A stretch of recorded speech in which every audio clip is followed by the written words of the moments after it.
Assalamualaikum warahmatullahi wabarakatuh. Bagaimana kabarnya teman-teman pada malam hari ini? Semoga selalu dalam satu walafiat, diberikan kemurahan, kelancaran dalam menjalani aktivitas sehari-hari, dari awal bangun tidur sampai menjelang tidur kembali di malam hari.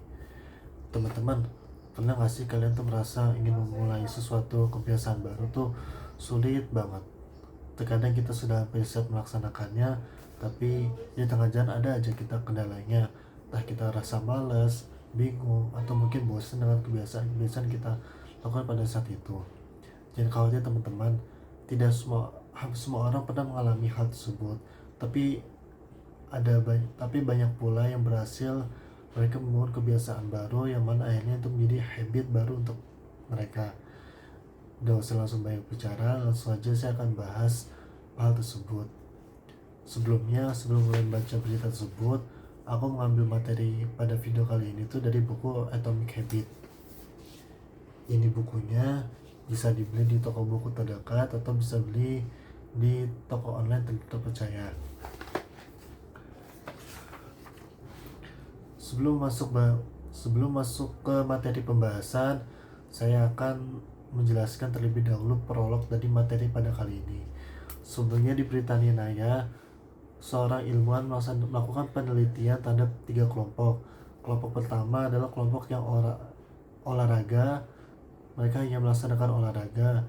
Lalu yang kedua adalah kelompok yang mendapatkan motivasi, dan kelompok ketiga mereka tidak hanya mendapatkan motivasi namun juga merencanakan kegiatan tersebut dengan secara matang. Lalu hasil dari penelitian tersebut terungkap bahwa kelompok 1 dan kelompok 2, 35 hingga 38% orang berolahraga sekurangnya seminggu sekali. Maksudnya adalah kelompok 1 dan kelompok 2 mereka melakukan olahraga namun hanya melakukannya sehari dalam sekali. Dan sedangkan pada kelompok ketiga mereka tidak hanya benar-benar melakukannya, namun mereka berhasil menjadikannya sebagai kebiasaan untuk mereka dan juga membuat mereka menjadi lebih sehat dan kuat, lebih bugar lagi. Nah, dari itu secara garis besar ilmuwan tersebut ternyata tidak hanya memberikan motivasi untuk kelompok 3, namun juga membantu mereka untuk merencanakan secara garis besar untuk membantu mereka untuk merencanakan kegiatan mereka.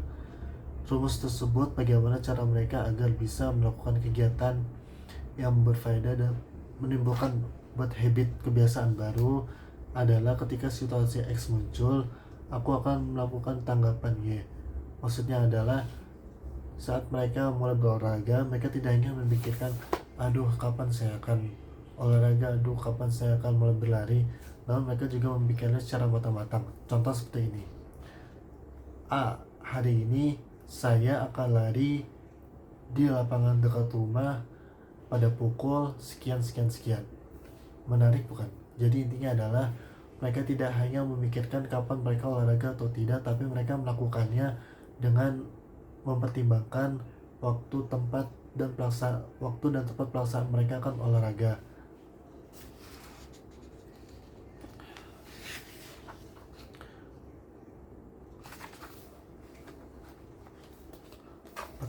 Orang yang membuat rencana spesifik untuk kapan dan di mana mereka akan melakukan suatu kebiasaan baru lebih mungkin terus melakukannya.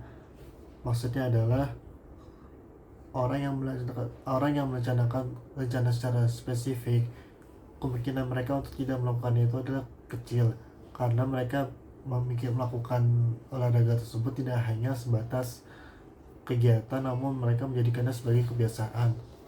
Lalu bagaimana cara kita mulai memupuk kebiasaan baru? Bagaimana caranya kita agar bisa memulai kebiasaan baru dan kita terus melakukannya hingga seterusnya, dan syukur-syukur itu tidak bisa berhenti. Yaitu cara paling sederhana untuk menerapkan strategi ini pada kebiasaan Anda adalah melengkapi kalimat berikut. Aku akan sekian-sekian pada waktu sekian-sekian di lokasi sekian-sekian. Maksudnya apa? Maksudnya adalah di sini kita menumpuk kebiasaan, bukan memupuk.